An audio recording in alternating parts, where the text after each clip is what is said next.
In 1943, World War II wasn't even over yet. That year, two people published a paper proposing the first mathematical model of an artificial neuron. That was the seed of AI, a seed buried in the flames of war. But today we're not going to talk about technical details. We're going to talk about a simpler question. Can machines think? 1950, a British mathematician named Alan Turing published a paper called Computing Machinery and Intelligence. He started the paper with a question that stunned everyone. Can machines think? Then he proposed a test, later known as the Turing test. If you chat with a machine through a wall, and I can't tell whether it's a person or a machine, then that machine counts as intelligent. Fast forward to 1966. A computer scientist at MIT named Joseph Weizenbaum wrote a program called ELIZA. This program was only 200 lines of code. Yes, you heard that right, 200 lines, but it could mimic a psychotherapist and chat with you. You type, "I'm feeling sad today," and it replies, "Why do you think you feel sad?" That's simple. But here's the crazy part. Students started opening up to it, sharing secrets, even falling in love with it. But then AI went cold. In 1973, the UK government published the Lighthill Report, basically giving AI a death sentence, saying AI research had achieved nothing. DARPA in the US followed suit and cut most of its AI funding.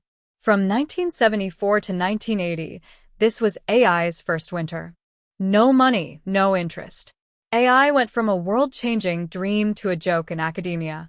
In the 1980s, AI got hot again, this time thanks to expert systems, programs that encoded human expert knowledge into rules. Companies poured billions of dollars into it. And then, it crashed again. 1987, the LISP machine market collapsed. The second winter had arrived. But the story wasn't over. May 11, 1997, New York. World chess champion Garry Kasparov, at the time the strongest human player on Earth, with a FIDE rating of 2,812 consecutive world titles, sat down at the chessboard. Across from him was not a person. It was an IBM supercomputer called Deep Blue. This machine could calculate 200 million chess positions per second. It weighed 1.4 tons, with 32 processors and 256 custom chips. Game 6. The final game. It lasted only 1 hour. Deep Blue sacrificed a knight to gain positional advantage, then traded its bishop and rook for Kasparov's queen. Kasparov still had playable moves. The position wasn't hopeless. But he resigned, the first time in his career that he had conceded defeat. Grandmaster John Fedorowicz later said, "Everybody was surprised that he resigned because it didn't seem lost."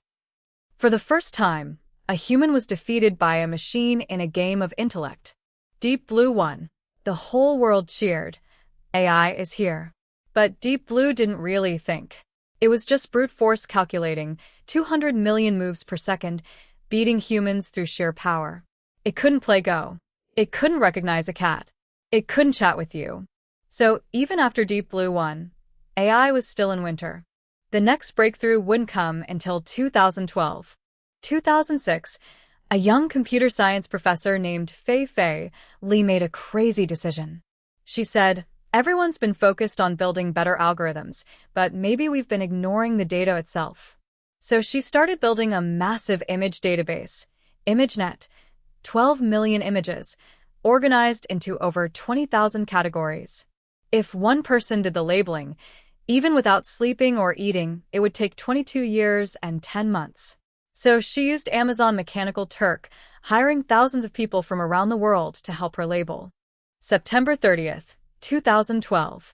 3 people from the University of Toronto, Alex Krzyzewski, Ilya Sutskever, and Jeffrey Hinton, submitted a neural network called AlexNet. At the ImageNet challenge, AlexNet's error rate was only 15.3%. You might think, so what? The previous year's champion had an error rate of 26.2%. The runner-up scored 26.2%. AlexNet slashed the error rate by over 10 percentage points. It was like someone shortened the 100-meter world record by a full second overnight. The entire academic world went crazy. Here's a fun detail. Part of AlexNet's success, besides the algorithm and data, came down to one key factor: GPUs, or graphics processing units. What were GPUs originally for? Playing video games. The NVIDIA GTX 580 was built for gamers running Call of Duty. But Hinton's team discovered GPUs are perfect for neural network computations because they can handle thousands of simple operations simultaneously. Gaming graphics cards became AI's ammunition depot. March 2016, Seoul, South Korea. World-class Go player Lee Sedol sat down at the board. Go is far more complex than chess. The number of possible board positions is greater than the number of atoms in the universe. Brute force calculation wouldn't work. Across from him was AlphaGo, developed by Google DeepMind. Over 5 games, AlphaGo won 4. Lee Sedol only won 1 game, Game 4. That was the last victory of a human against a top-tier AI. Go, the last fortress of human intellect, had fallen.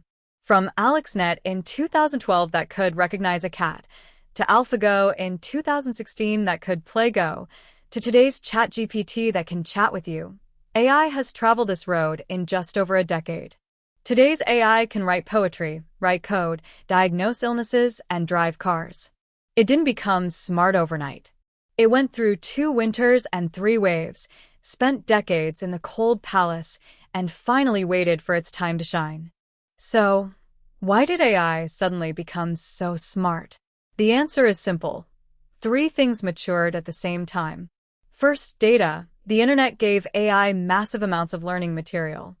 Second, algorithms. Deep learning taught AI to find patterns on its own. Third, computing power. GPUs gave AI a superbrain. These 3 things all came together around 2012. Like a perfect storm, AI's Cambrian explosion had begun. From Turing asking, "Can machines think?" in 1950 to today in 2026, 76 years. AI has been mocked, abandoned, and ignored, but it never died.